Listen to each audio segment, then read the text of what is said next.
सा संगत जी, कभी कभी जो होता है वह हमारी नजरें देख नहीं पाती हैं और जो नहीं होता है वही हमें सत्य प्रतीत होता है। इसीलिए कहा जाता है कि कभी कभी स्वयं की आंखें और स्वयं के कान धोखा दे जाते हैं और आधा अधूरा ज्ञान सदैव हानिकारक होता है। सा संगत जी, आज का यह ज्ञानवर्धक प्रसंग आपके जीवन में बड़ा ही मूल्यवान साबित होगा, अतः आप सभी से निवेदन है कि इस वीडियो के अंत तक बने रहिए। एक समय एक घने जंगल में सड़क के किनारे एक बड़ा ही सुंदर गुरुकुल था। गुरुकुल की सुंदरता सभी के मन को अपनी तरफ आकर्षित करती थी। चारों तरफ पशु पक्षियों की चहचहाहट और फूलों की सुगंध सभी को अपनी तरफ आकर्षित करती रहती थी। वह गुरुकुल अपनी शिक्षा और दीक्षा के लिए काफी प्रसिद्ध था। आसपास के कई क्षेत्रों में उस गुरुकुल की कीर्ति फैली हुई थी। वहां पर सभी शिष्य गुरु के पास रहकर ही पढ़ाई किया करते थे। गुरु भी अपने शिष्यों का अच्छी तरह से ध्यान रखते थे और उन्हें उचित शिक्षा प्रदान करते थे।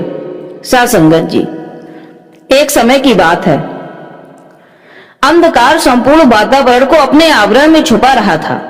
सूर्यास्त हो रहा था। आश्रम के गुरुजी और सभी शिष्यों ने शाम की प्रार्थना और पूजा पाठ किया।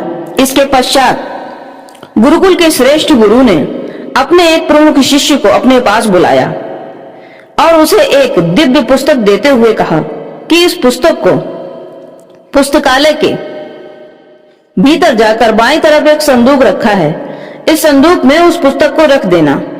शिष्य पुस्तक लेकर पुस्तकालय की ओर चल पड़ा।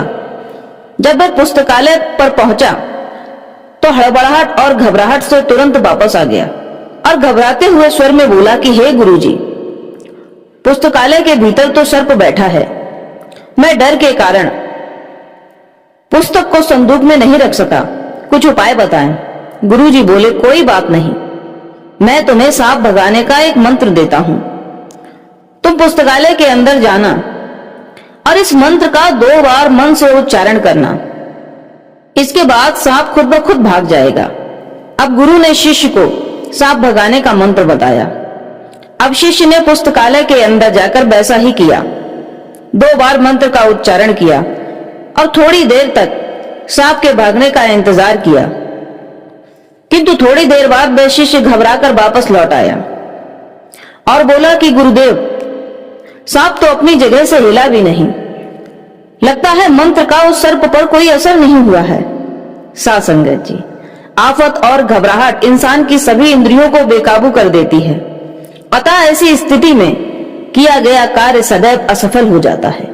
इंसान को चाहिए, यदि ऐसी परिस्थिति उत्पन्न हो जाए तो दिमाग को काबू करके अपने मन में धैर्य रखना चाहिए, तभी संकट में उचित मार्ग प्राप्त होता है।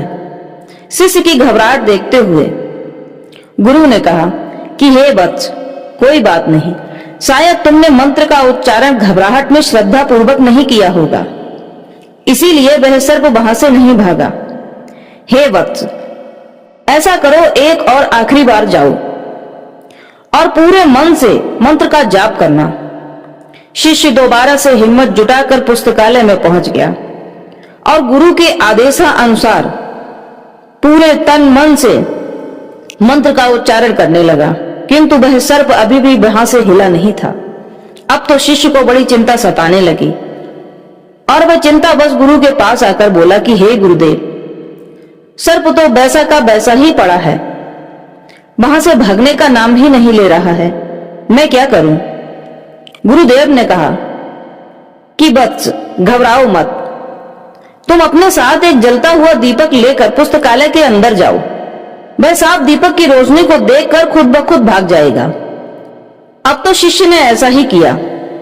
एक जलता हुआ दीपक अपने साथ लिया और पुस्तकालय की ओर चल पड़ा। थोड़ी देर में वह पुस्तकालय तक पहुंच गया। बड़ी ही तसल्ली और शांत स्वभाव से शिष्य दोबारा से वापस आकर गुरुदेव से बोला कि हे गुरुदेव, पुस्तकालय के अंदर तो सांप था ही नहीं। गुरुदेव, वह तो केवल एक रस्सी का टुकड़ा था जो अंधकार में मुझे सांप के समान प्रतीत हो रहा था। सा संगत जी, गुरु जी बोले, हे शिष्य, इसी प्रकार पूरे संसार पर भ्रम छाया हुआ है। लोग जिसे अपना कहते हैं किंतु वह अपना नहीं होता है। शरीर जिस तरह से कपड़े बदलता है, आत्मा भी ठीक उसी प्रकार से शरीर बदल लेती है। जीवन मरण का चक्र तो चलता ही रहता है। इंसान 84 लाख योनियों में भटकता रहता है। सासंगत जी, पुराणों में आत्मा को अजर अमर कहा गया है और यह भी कहा गया है कि जब तक वह अपने कर्मों को नहीं भोग लेती है, मोक्ष नहीं पा सकती है।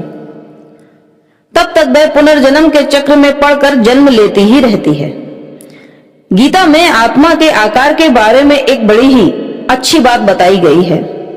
आत्मा का आकार गेंद के गोल हिस्से के 60 हिस्से किए जाएं, फिर एक भाग जो बचता है उसके 99 हिस्से किए जाएं, फिर उन 99 हिस्से में बचे हुए एक हिस्से के 60 हिस्से किए जाएं, तो उस हिस्से के बराबर आत्मा का आकार होता है।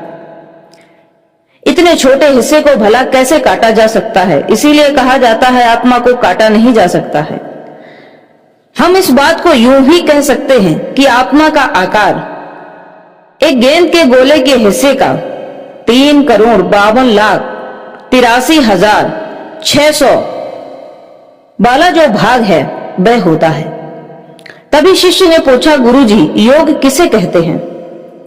गुरुवर कहते हैं कि हे वत्स, योग का मतलब है आत्मा से परमात्मा का मिलन। गीता में योग 18 प्रकार के बताए गए हैं, लेकिन मुख्यतः 3 योगों का ही वास्ता मनुष्य के जीवन से अधिक होता है।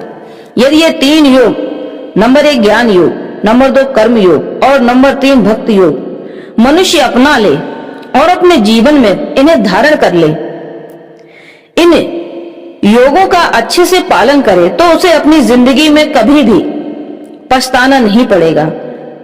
किसी भी प्रकार का उसे अपने जीवन में दुख नहीं उठाना पड़ेगा। इन तीनों योगों में भी यदि श्रेष्ठ योग जानना चाहते हो तो वह है कर्म योग। महाभारत के युद्ध के दौरान जब अर्जुन रिश्ते नातों में उलझकर मोह में बंध रहे थे, तब भगवान श्री कृष्ण ने गीता में दिए गए कर्म योग के बारे में अर्जुन को समझाते हुए कहा था और बताया था कि जीवन में सबसे बड़ा योग है तो वह है कर्म योग। उन्होंने बताया था कि कर्म योग से बड़ा कोई योग नहीं है और इस संसार में जिस भी जीवधारी ने जन्म लिया है, पशु हो या पक्षी, इंसान हो या जानवर, वह कर्मों से अछूता नहीं रहा है। कर्म योग से मुक्ति तो मैं भी नहीं पा सका हूं हे पार्थ। जब मैं इस पृथ्वी पर आ ही गया हूं, जन्म ले ही लिया है, तो मैं भी इस कर्म योग से बंध गया हूं।